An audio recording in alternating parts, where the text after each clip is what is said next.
கல்வி. அதனாலே இங்கே ஆசிரியர்களுக்கு கொடுக்க வேண்டிய சம்பளம், மாணவர்களுக்கு செய்ய வேண்டிய சில சலுகைகள் தடைபடுகிறது.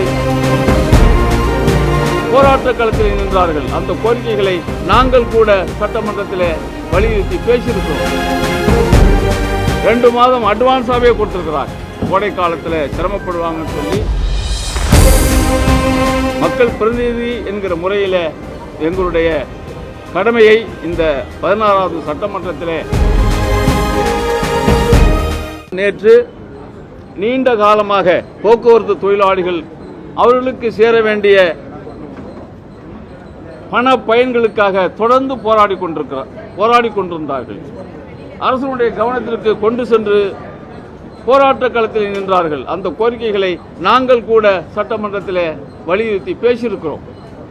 நேற்று முன்தினம் 2400 கோடி போக்குவரத்து தொழிலாளிகளுக்கு சேர வேண்டிய அந்த தொகையை ஒதுக்கி இன்றைக்கு போக்குவரத்து தொழிலாளிகளை மகிழ்ச்சிப்படுத்தக்கூடிய அந்த காரியத்தையும் அரசாங்கம் செய்திருக்கிறது. சில பல விஷயங்கள் செய்யாமல் போனதற்கு காரணம் அரசனுடைய நிதி நெருக்கடி. ஒன்றிய அரசாங்கம் நிதி தர மறுப்பதுதான் பிரதான காரணம். குறிப்பாக உங்களுக்கெல்லாம் தெரியும், கல்வி தொகை நியாயபூர்வமாக தமிழ்நாடு அரசாங்கத்திற்கு ஒன்றிய அரசாங்கம் கொடுக்க வேண்டிய 3000 சில்லறை கோடி ரூபாய் அவர்கள் சொல்லுகிற அந்த கல்விக் கொள்கையிலே மாநில அரசாங்கம் திராவிட முன்னேற்ற கழக அரசு கையெழுத்திட்டால்தான் அந்த தொகையை கொடுப்போம் என்று அடம் பிடித்து அந்த தொகை மாநில அரசுக்கு வழங்கப்படாமல் இருக்கிறது. கல்வி. அதனாலே இங்கே ஆசிரியர்களுக்கு கொடுக்க வேண்டிய சம்பளம், மாணவர்களுக்கு செய்ய வேண்டிய சில சலுகைகள் தடைபடுகிறது. இதையும் மீறி தமிழ்நாடு அரசாங்கம் ஏராளமான பள்ளிக்கூடங்கள், ஏராளமான வகுப்பறைகள் இவைகளை கட்டி கல்வி வளர்ச்சியில் இன்றைக்கு ஒரு முன்னணி மாநிலமாக திகழ்ந்து கொண்டிருக்கிறது. அப்படி மக்கள் நல திட்டங்களை தன்னால் முடிந்த அளவுக்கு, தன்னுடைய பொருளாதார வசதி எந்த அளவுக்கு இடம் கொடுக்கிறதோ அந்த அளவுக்கு இன்றைக்கு மக்கள் நல திட்டங்களை இந்த 5 ஆண்டு காலத்திலே தமிழ்நாடு அரசாங்கம் செய்ய தவறியிருக்கிறது, செய்ய முடியாமல் இருக்கிறது. காரணம் நிதி நெருக்கடி தான்.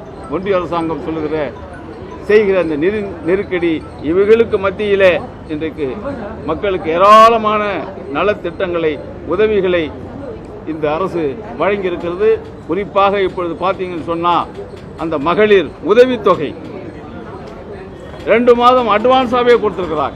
கோடை காலத்தில் சிரமப்படுவாங்கன்னு சொல்லி ஒரு 5000 ரூபாயை அவர்களுக்கு வழங்கி இன்றைக்கு பெண்கள் தமிழகம் முழுவதும் ஒரு மகிழ்ச்சி கடலில் பெண்கள் இருக்கிறார்கள். அப்படியான காரியத்தை நெருக்கடியிலும் இந்த அரசாங்கம் செய்திருக்கிறது என்பதுதான் யதார்த்தமான விஷயம். ஆகவே அப்படி சட்டமன்ற உறுப்பினர்கள் என்கிற முறையில், மார்க்சிஸ்ட் கம்யூனிஸ்ட் கட்சி உறுப்பினர்கள் என்கிற முறையில் தமிழ்நாட்டு மக்களுடைய கோரிக்கைகளை இந்த அரசாங்கத்திற்கு எந்த நேரத்தில் சொல்ல வேண்டுமோ, எப்படி சொல்ல வேண்டுமோ அதை இந்த அரசினுடைய கவனத்திற்கு நாங்கள் கொண்டு வந்து மக்கள் பிரதிநிதி என்கிற முறையில் எங்களுடைய கடமையை இந்த 16வது சட்டமன்றத்தில் எங்களால் முடிந்த அளவுக்கு ஆற்றியிருக்கிறோம். பல விஷயங்களை நாங்கள் செய்ய வைத்திருக்கிறோம் இந்த அரசை என்கிற திருப்தியோடு இன்றைக்கு நிறைவு நாள் ஒரு மன மகிழ்ச்சியோடும் அதே நேரத்தில் ஒரு உணர்வோடும் இந்த சட்டமன்றத்தை முடித்துக்கொண்டு நாங்கள் எங்களுடைய தொகுதிக்கு நாங்கள் செல்கிறோம்.